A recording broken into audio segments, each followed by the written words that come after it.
Hi friends, welcome back to my channel. இந்த வீடியோவில் பார்க்க போகிறது ஒரு முக்கியமான விஷயந்தான். நம்ம சேனலை ஃபஸ்ட் டைம் பார்க்குறீங்க அப்படின்னா சப்ஸ்கிரைப் பண்ணிக்கோங்க. இந்த வீடியோ உங்களுக்கு பிடிச்சா லைக் பண்ணுங்கள். நான் சொல்ல போகிறது என்ன அப்படின்னா, ஒரு பெரிய பிரச்சனைக்கு ஒரு சின்ன தீர்வு தாங்க. என்ன அப்படின்னு பார்த்தீங்கன்னா, ஒரு லெசனை நம்ம படிக்கிறதுக்கு முன்னாடி என்ன பண்ணால் அந்த லெசனை நம்ம குயிக்காக படித்து முடிக்க முடியும், அதுக்கான ஒரு சின்ன சின்ன குறிப்புகள்லாம் நான் சொல்ல போகிறேன். ஃபஸ்ட்டு நீங்கள் படிக்கிறீங்க அப்படின்னாவே உங்கள்கிட்ட ஹைலைட்டர் பண்ணுறதுக்கு ஒரு கலர்ஸ் இருக்கணும்.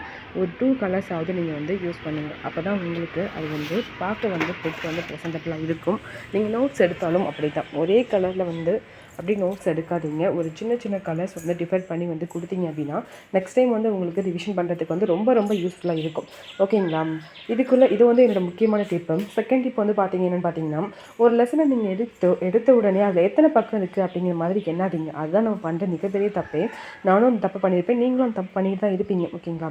இந்த வீடியோ பார்த்ததுக்கப்புறம் அதை சேஞ்ச் பண்ணிக்கோங்க. ஏன்னா பக்கத்தை எடுத்து என்ன அப்படின்னா, நமக்கு ஒரு 30 பக்கம் இருக்குது அப்படின்னா அதை பார்க்கும்போதே கொஞ்சம் இதை எப்படா முடிக்கிறது அப்படிங்கிற டயர்ட் வந்துடும். பக்கத்தை என்னாவே நமக்கு டயர்ட் வந்துச்சுன்னா நம்ம எப்படி படிக்கிறது சொல்லுங்கள்? ஃபஸ்ட்டு எடுத்தது என்ன பண்ணோம் அப்படின்னா, ஒரு லெசனை ஃபுல்லாக படிங்க. அந்த லெசனை நீங்கள் ஃபுல்லாக ரீட் பண்ணுறதுக்கு 1 மணி நேரம் இல்லை 2 மணி நேரம் ஆனாலும் பரவாயில்ல, ஃபுல் ரீட் பண்ணுங்கள். அப்போ தான் அதில் என்ன சொல்லியிருக்காங்க அப்படிங்கிறது நமக்கு தெளிவாக தெரியும். அதே மாதிரி இந்த ஹைலைட்டர் வச்சு உங்களுக்கு எது இம்பார்ட்டன்ட் பாயிண்ட்ஸ்ன்னு தோணுதோ அது எல்லாத்தையுமே இங்கே பார்த்தீங்களா, நான் எப்படி எல்லாத்தையும் எது எனக்கு இம்பார்ட்டன்ட் படுதோ எல்லாத்தையுமே நான் ஷேர் பண்ணியிருக்கேன். நீங்கள் என்ன பண்ணணும் அப்படின்னா அதே மாதிரி பண்ணுங்கள்.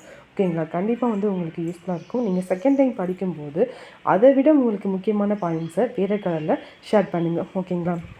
இப்போ இதில் என்ன முக்கியமான பாயிண்ட்ஸ் அப்படிங்கிறது நமக்கு தெரிஞ்சிடும். ஓகேங்களா? செகண்ட் உங்களுக்கு நோட்ஸ் வேணுமா வேணாமா அப்படிங்கிறது உங்களுக்கு புரிஞ்சிடும். எந்த லெசன் முக்கியம் எந்த லெசன் முக்கியம் இல்லை அப்படின்லாம் நினைக்காதீங்க. எல்லாமே முக்கியமான லெசன் தாங்க. இது 6th புக்கில் இருக்க லெசன் தான். ஆனால் பார்த்தீங்க அப்படின்னா இதில் ஏகப்பட்ட இன்ஃபர்மேஷன்ஸ் இருக்குது. ஓகேங்களா? அதனால் சின்ன கிளாஸ் புக்கு தானே அப்படின்னு நினச்சிட்டு ஒமிட் பண்ணிவிட்டு போயிடாதீங்க. இது நான் இப்போ தான் பார்க்க நிறைய தகவல் இருக்குது. இதை மாதிரி நீங்கள் ஒரு லெசனை படித்தீங்க அப்படின்னா குயிக்காகவும் ஈஸியாகவும் உங்களால் புரிஞ்சிக்க முடியும். அதே மாதிரி நோட்ஸ் எடுக்கிறதும் ரொம்ப ஈஸி.